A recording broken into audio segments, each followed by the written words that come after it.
J'accueille maintenant Charlotte Bouvard. Charlotte, bonjour. Bonjour. Je le disais tout à l'heure, vous êtes la fondatrice de l'association SOS Préma et aussi maman d'un garçon né prématurément. Vous avez mené de nombreux combats avec les soignants auprès des pouvoirs publics, dont celui de la création du congé paternité en cas d'hospitalisation du nouveau-né. Et aujourd'hui, vous vous mobilisez pour que parents et enfants prématurés ne soient plus séparés pendant l'hospitalisation. Qu'est-ce que vous demandez concrètement ? Alors, notre grande phrase en ce moment, c'est « si on ne rompt pas le lien, il ne sera pas à reconstruire » en fait. Donc, si on part du principe que les soins de développement qui incluent la présence parentale comme partenaire, enfin les parents comme partenaires de soins et le soin dont les nouveau-nés... Pardon, je suis un peu confuse, pardon. Donc voilà, on va partir du principe que les soins de développement, c'est ce qu'il y a de mieux, c'est ce que vient de nous dire Véronique Pierrat. Donc, maintenant, on peut considérer que l'enfant n'est plus le patient, c'est la famille. Donc, si on prend en charge une famille, on va construire le soin autour de la famille et on ne va plus séparer l'enfant de ses parents. Au-delà de l'importance de la présence des parents autour de l'enfant, qu'est-ce qu'on ressent en tant que parent quand on ne peut pas être auprès de son bébé 24 heures sur 24 ? C'est compliqué, l'éloignement, la séparation ? Vous m'avez demandé de faire des réponses courtes, ça va être compliqué sur cette question parce que la séparation, c'est épouvantable. Vous imaginez votre enfant qui vient de naître, il faut le laisser tous les soirs, on espère le retrouver le lendemain. Enfin voilà, c'est un abandon, c'est une rupture à chaque fois, une rupture de lien. Et déjà que ce lien est compliqué à construire, comme on l'a entendu tout à l'heure, mais il faut essayer tous les jours un petit peu de le construire. Donc si on nous sépare à chaque fois, c'est presque impossible. Donc ce qu'on a fait, nous, c'est qu'on a répertorié en fait tous les points de rupture dans le parcours de la prématurité et on essaye de mettre en lumière le fait qu'ils ne sont pas obligatoires. Je vous donne un exemple. Dans les pays du Nord, un enfant est soigné donc lorsqu'il vient de naître avec sa maman, à côté de sa maman. Nous, que ce soit dans une naissance à terme ou une naissance prématurée, on emmène l'enfant, on vous l'enlève en fait, et on va le soigner ailleurs. C'est pas nécessaire. Si on s'équipe et si on prend conscience que c'est un point de rupture, on peut faire différemment. Et quels sont les freins à la non-séparation en France ? Parce que tout ce que vous dites, finalement, ça paraît presque évident. Enfin, on le ressent de manière assez évidente. Pourquoi ? J'imagine que c'est un peu compliqué à mettre en place, mais c'est quoi les freins à votre avis ? Il y a beaucoup de freins. Ça peut être d'abord, comme on l'a entendu tout à l'heure, le changement. C'est difficile. Véronique Pierrat parlait du changement. Elle disait que ça prenait du temps. Donc la conduite du changement, c'est long. Ensuite, les freins, ça peut être des freins d'architecture. Les architectures sont anciennes. Elles ne sont pas forcément adaptées pour accueillir une famille. Dans les pays du Nord, on accueille une famille. Donc c'est vraiment l'univers familial qui est reconstruit et le soin qui s'articule autour de la famille. Donc c'est un studio avec... alors je ne parle pas de la réanimation, c'est un petit peu différent, même si les parents sont vraiment juste à côté. Mais sinon, en soins intensifs ou en néonat, ce sont des studios parentaux et la couveuse est au milieu. Et la vie des parents est là, donc il y a un lit double, il y a un ordinateur, il y a un petit salon pour recevoir la famille, l'entourage, la fratrie. Donc en fait, c'est une histoire à réécrire, c'est un système aussi à réécrire. Donc les freins peuvent être architecturaux, peuvent être de politique sociale. Par exemple, ce qu'on a fait donc voter l'année dernière, le congé paternité spécifique en cas d'hospitalisation du nouveau-né. Pourquoi ? C'est parce que si on veut que les parents soient là, il faut leur permettre de ne pas être à leur travail. Donc c'est une politique sociale à mettre en place. Donc il y a énormément de freins.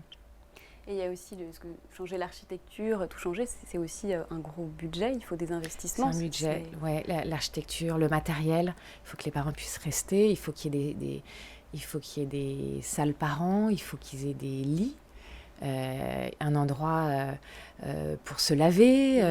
Enfin, voilà, tout ça c'est un budget, mais je pense que c'est de l'investissement à long terme.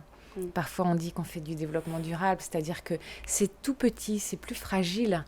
D'entre nous sont aussi les adultes de demain. Donc si on s'en occupe maintenant, on a vu qu'il y a moins de séquelles à court et moyen terme, un peu plus compliqué à long terme de l'étudier, mais en tout cas il y a moins de séquelles, le lien est meilleur. Donc voilà, c'est un investissement à long terme. Donc c'est ce qu'on essaye de dire au pouvoir public. On travaille main dans la main avec les soignants. On leur dit, c'est là, c'est maintenant. Ces enfants-là, c'est les adultes de demain, c'est notre société demain, donc il faut investir maintenant.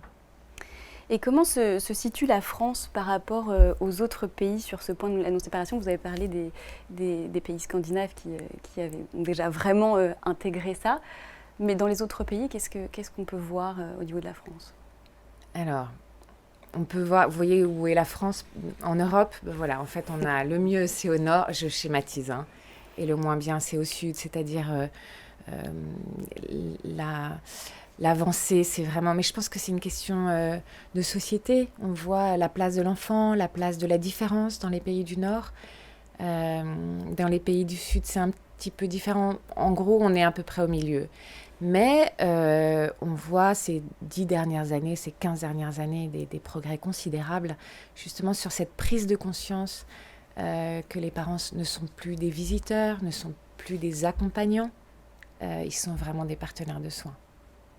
Et est-ce que vous sentez qu'avec tous ces moyens qu'il faut mettre en place, que vous sentez que le gouvernement, les pouvoirs publics seraient enclins à mener une telle politique?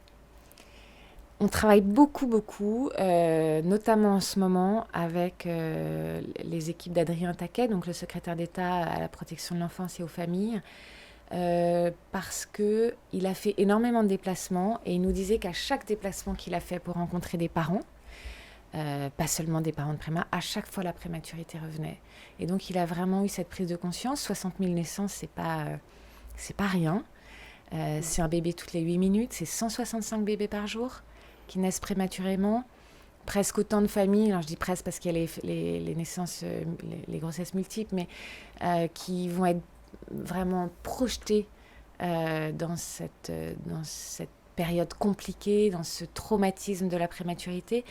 Et c'est autant de familles qu'il faut accompagner, qu'il faut soutenir.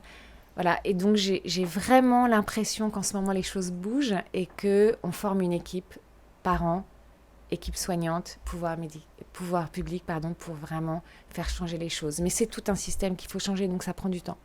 Et vous avez fait des recommandations, vous avez essayé de mettre en place des choses, d'expliquer ce qu'il fallait faire. Comment ça se passe un petit peu? Votre rôle, c'est quoi? Notre rôle, c'est de faire remonter la voix des parents auprès des pouvoirs publics, dire voilà, ça fait 7 ans qu'on existe, voilà ce qu'on a observé en termes d'habitudes de soins, en termes d'inégalité, en termes d'architecture, en termes de politique sociale, et voilà ce que vous pourriez faire pour faire changer les choses. Et on a eu beaucoup de chance parce qu'il y a eu le rapport des 1000 jours qui est sorti l'année dernière, et ça nous a permis vraiment de prendre le pli et de dire, voilà... nous, le rapport des 1000 jours, je précise, c'est le rapport qui précise le développement de l'enfant, des 1000 premiers jours de l'enfant. C'est ça, voilà. Pas forcément sur le prématuré, mais voilà, il y a quelques mois. Et donc, à la suite de ça, le secrétaire d'État, donc Adrien Taquet, a dit...